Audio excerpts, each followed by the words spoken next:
Chapter 6. The Inquest.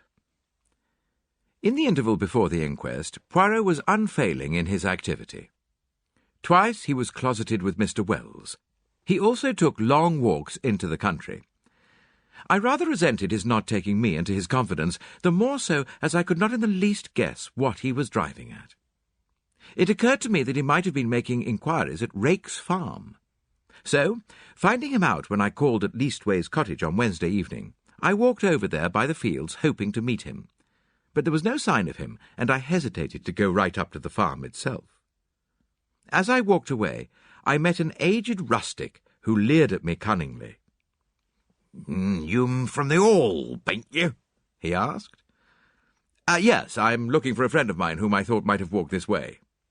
"A little chap as waves his hands when he talks? One of them bilgies from the village?" Yes, I said eagerly. "Has he been here, then?" "Oh, aye, he's been here right enough. More'n once, too. Friend of yours, is he? Ah, you gentlemen from the Hall, you'n a pretty lot." And he leered more jocosely than ever. "Why, do the gentlemen from the Hall come here often?" I asked, as carelessly as I could. He winked at me knowingly. "One does, mister. Naming no names, mind, and a very liberal gentleman, too." "Oh, thank you, sir, I'm sure." I walked on sharply. Evelyn Howard had been right then, and I experienced a sharp twinge of disgust as I thought of Alfred Inglethorpe's liberality with another woman's money. Had that piquant gypsy face been at the bottom of the crime, or was it the baser mainspring of money? Probably a judicious mixture of both. On one point, Poirot seemed to have a curious obsession. He once or twice observed to me that he thought Dorcas must have made an error in fixing the time of the quarrel.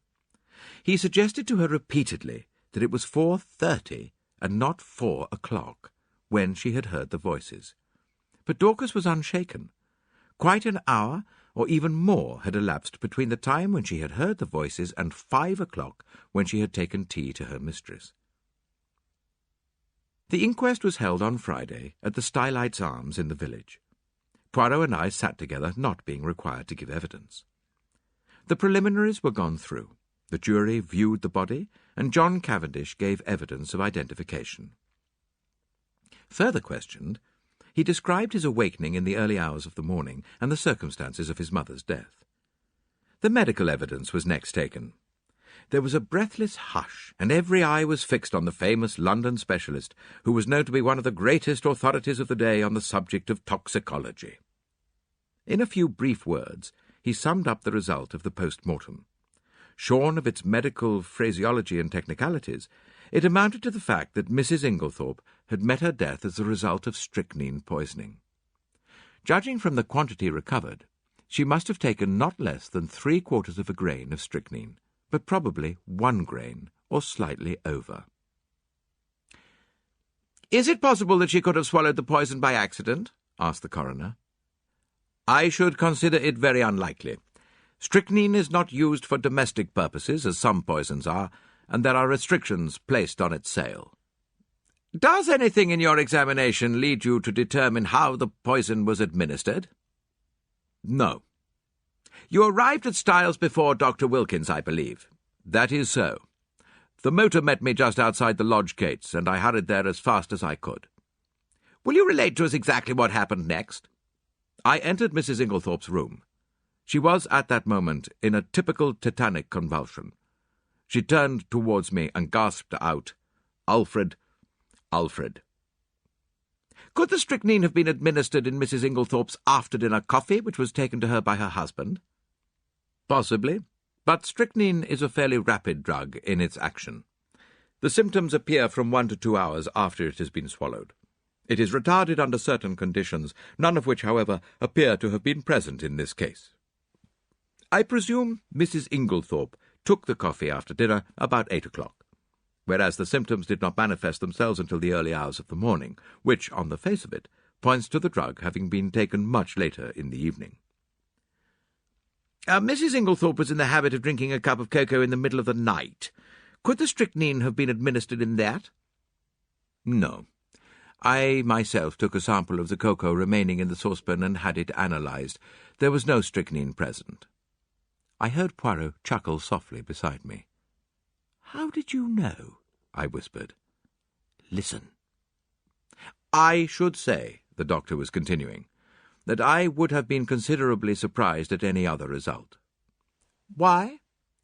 Simply because strychnine has an unusually bitter taste. It can be detected in a solution of 1 in 70,000, and can only be disguised by some strongly flavoured substance. Cocoa would be quite powerless to mask it." One of the jury wanted to know if the same objection applied to coffee. "No. Coffee has a bitter taste of its own, which would probably cover the taste of the strychnine." "Then you consider it more likely that the drug was administered in the coffee, but that for some unknown reason its action was delayed?" "Yes, but the cup being completely smashed, there is no possibility of analysing its contents." This concluded Dr. Bowerstein's evidence. Dr. Wilkins corroborated it on all points. Sounded as to the possibilities of suicide, he repudiated it utterly. The deceased, he said, suffered from a weak heart, but otherwise enjoyed perfect health and was of a cheerful and well-balanced disposition. She would be one of the last people to take her own life. Lawrence Cavendish was next called. His evidence was quite unimportant, being a mere repetition of that of his brother. Just as he was about to step down, he paused and said rather hesitatingly, "I should like to make a suggestion, if I may." He glanced deprecatingly at the coroner, who replied briskly, "Certainly, Mr. Cavendish. We're here to arrive at the truth of this matter, and welcome anything that may lead to further elucidation." "It is just an idea of mine," explained Lawrence. "Of course, I may be quite wrong, but it still seems to me that my mother's death might be accounted for by natural means." "How do you make that out, Mr. Cavendish?" "My mother, at the time of her death, and for some time before it, was taking a tonic containing strychnine." "Ah," said the coroner. The jury looked up, interested. "I believe," continued Lawrence, "that there have been cases where the cumulative effect of a drug administered for some time has ended by causing death. Also, is it not possible that she may have taken an overdose of her medicine by accident?" "Well, this is the first we've heard of the deceased taking strychnine at the time of her death. We're much obliged to you, Mr. Cavendish." Dr. Wilkins was recalled and ridiculed the idea. "Oh, what Mr. Cavendish suggests is quite impossible. Any doctor would tell you the same. Strychnine is, in a certain sense, a cumulative poison, but it would be quite impossible for it to result in sudden death in this way. There would have to be a long period of chronic symptoms which would at once have attracted my attention. No, the whole thing is absurd." "And the second suggestion? That Mrs. Inglethorpe may have inadvertently taken an overdose?" 3 or even 4 doses would not have resulted in death. Mrs. Inglethorpe always had an extra-large amount of medicine made up at a time, as she dealt with Coutts, the cash chemists in Tadminster. She would have had to take very nearly the whole bottle to account for the amount of strychnine found at the post-mortem." "Then you consider that we may dismiss the tonic as not being in any way instrumental in causing her death?" "Oh, certainly. The supposition is ridiculous." The same juryman who had interrupted before here suggested that the chemist who made up the medicine might have committed an error. That, of course, is always possible," replied the doctor. But Dorcas, who was the next witness called, dispelled even that possibility. The medicine had not been newly made up. On the contrary, Mrs. Inglethorpe had taken the last dose on the day of her death. So the question of the tonic was finally abandoned, and the coroner proceeded with his task. Having elicited from Dorcas how she had been awakened by the violent ringing of her mistress's bell, and had subsequently roused the household, he passed to the subject of the quarrel on the preceding afternoon. Dorcas's evidence on this point was substantially what Poirot and I had already heard, so I will not repeat it here. The next witness was Mary Cavendish. She stood very upright and spoke in a low, clear, and perfectly composed voice. In answer to the coroner's question, she told how, her alarm clock having aroused her at 4:30 as usual, she was dressing when she was startled by the sound of something heavy falling. "That would have been the table by the bed," commented the coroner. "I opened my door," continued Mary, "and listened, In a few minutes a bell rang violently. Dorcas came running down and woke my husband, and we all went to my mother-in-law's room, but it was locked. The coroner interrupted her. I really do not think we need trouble you further on that point. We know all that can be known of the subsequent happenings, but I should be obliged if you would tell us all you overheard of the quarrel the day before. I? There was a faint insolence in her voice. She raised her hand and adjusted the ruffle of lace at her neck, turning her head a little as she did so. And quite spontaneously the thought flashed across my mind, she is gaining time. Yes, I understand, continued the coroner deliberately, that you were sitting reading on the bench just outside the long window of the boudoir. That is so, is it not? No, this was news to me, and glancing sideways at Poirot, I fancied that it was news to him as well. There was the faintest pause, the mere hesitation of a moment before she answered. Yes, that is so. And the boudoir window was open, was it not? Surely her face grew a little paler as she answered. Yes. Then you cannot have failed to hear the voices inside, especially as they were raised in anger. In fact, they would be more audible where you were than in the hall. Possibly. Will you repeat to us what you overheard of the quarrel? Well, I really do not remember hearing anything. Do you mean to say you did not hear voices? Oh, yes, I heard the voices, but I did not hear what they said. A faint spot of colour came into her cheek. I am not in the habit of listening to private conversations. The coroner persisted. And you remember nothing at all? Nothing, Mrs. Cavendish? Not one stray word or phrase to make you realise that it was a private conversation? She paused, and seemed to reflect, still outwardly as calm as ever. Yes, I remember Mrs. Inglethorpe said something, I do not remember exactly what, about causing scandal between husband and wife. Ah! The coroner leant back satisfied. That corresponds with what Dorcas heard. But excuse me, Mrs. Cavendish, although you realised it was a private conversation, you did not move away. You remained where you were? I caught the momentary gleam of her tawny eyes as she raised them. I felt certain that at that moment she would willingly have torn the little lawyer with his insinuations into pieces, but she replied quietly enough. No, I was very comfortable where I was. I fixed my mind on my book. And that is all you can tell us? That is all. The examination was over, though I doubted if the coroner was entirely satisfied with it.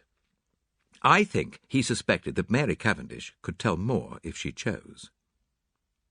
Amy Hill, shop assistant, was next called, and deposed to having sold a will form on the afternoon of the 17th to William Earl, under-gardener at Styles. William Earl and Manning succeeded her and testified to witnessing a document. Manning fixed the time at about 4:30. William was of the opinion that it was rather earlier. Cynthia Murdoch came next. She had, however, little to tell.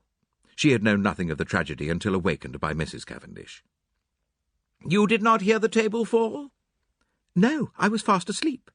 The coroner smiled. A good conscience makes a sound sleeper, he observed. Thank you, Miss Murdoch. That is all. Miss Howard. Miss Howard produced the letter written to her by Mrs. Inglethorpe on the evening of the 17th. Poirot and I had, of course, already seen it. It added nothing to our knowledge of the tragedy. Typed words said, Styles Court, Essex. The scratchy writing said, July the 17th. My dear Evelyn, can we not bury the hatchet? I have found it hard to forgive the things you said against my dear husband, but I am an old woman and very fond of you. Yours affectionately, Emily Inglethorpe. It was handed to the jury, who scrutinized it attentively. I fear it does not help us much, said the coroner with a sigh. There is no mention of any of the events of that afternoon. Well, plain as a pikestaff to me, said Miss Howard shortly. It shows clearly enough that my poor old friend had just found out she'd been made a fool of. It says nothing of the kind in the letter, the coroner pointed out. No, because Emily never could bear to put herself in the wrong. But I know her. She wanted me back. But she wasn't going to own that I'd been right. She went round about. Most people do. Don't believe in it myself." Mr. Wells smiled faintly. So I noticed did several of the jury. Miss Howard was obviously quite a public character. "Anyway, all this tomfoolery is a great waste of time," continued the lady, glancing up and down the jury disparagingly. "Talk, talk, talk, when all the time we know perfectly well—" The coroner interrupted her in an agony of apprehension. "Thank you, Miss Howard. That is all." I fancy he breathed a sigh of relief when she complied. Then came the sensation of the day. The coroner called Albert Mace, chemist's assistant. It was our agitated young man of the pale face. In answer to the coroner's questions, he explained that he was a qualified pharmacist, but had only recently come to this particular shop, as the assistant, formerly there, had just been called up for the army. These preliminaries completed, the coroner proceeded to business. "Mr. Mace, have you lately sold strychnine to any unauthorized person?" "Yes, sir." "When was this?" "Last Monday night." "Monday? Not Tuesday?" "No, sir. Monday the 16th. "Will you tell us to whom you sold it?" You could have heard a pin drop. "Yes, sir." "It was to Mr. Inglethorpe." Every eye turned simultaneously to where Alfred Inglethorpe was sitting impassive and wooden. He started slightly as the damning words fell from the young man's lips. I half thought he was going to rise from his chair, but he remained seated, although a remarkably well-acted expression of astonishment rose on his face. "You are sure of what you say?" asked the coroner sternly. "Quite sure, sir." "Are you in the habit of selling strychnine indiscriminately over the counter?" The wretched young man wilted visibly under the coroner's frown. "Oh, no, sir, of course not, but seeing it was Mr. Inglethorpe of the Hall, I thought there was no harm in it. He said it was to poison a dog." Inwardly I sympathized. It was only human nature to endeavour to please the Hall, especially when it might result in custom being transferred from Coots to the local establishment. "Is it not customary for anyone purchasing poison to sign a book?" "Oh, yes, sir. Mr. Inglethorpe did so." "Have you got the book here?" "Yes, sir." It was produced, and, with a few words of stern censure, the coroner dismissed the wretched Mr. Mace. Then, amidst a breathless silence, Alfred Inglethorpe was called. Did he realize, I wondered, how closely the halter was being drawn around his neck? The coroner went straight to the point. "On Monday evening last, did you purchase strychnine for the purpose of poisoning a dog?" Inglethorpe replied with perfect calmness. "No, I did not. There is no dog at Styles, except an outdoor sheepdog, which is in perfect health." "You deny absolutely having purchased strychnine from Albert Mace on Monday last?" "I do." "Do you also deny this?" The coroner handed him the register in which his signature was inscribed. "Certainly I do. The handwriting is quite different from mine. I will show you." He took an old envelope out of his pocket and wrote his name on it, handing it to the jury. It was certainly utterly dissimilar. "Then what is your explanation of Mr. Mace's statement?" Alfred Inglethorpe replied imperturbably. "Mr. Mace must have been mistaken." The coroner hesitated for a moment and then said, "Mr. Inglethorpe, as a mere matter of form, would you mind telling us where you were on the evening of Monday, July the 16th? Really, I cannot remember." "Oh, that is absurd, Mr. Inglethorpe," said the coroner sharply. "Think again." Inglethorpe shook his head. "I cannot tell you. I have an idea that I was out walking." "In what direction?" "I really can't remember." The coroner's face grew graver. "Were you in company with anyone?" "No." "Did you meet anyone on your walk?" "No."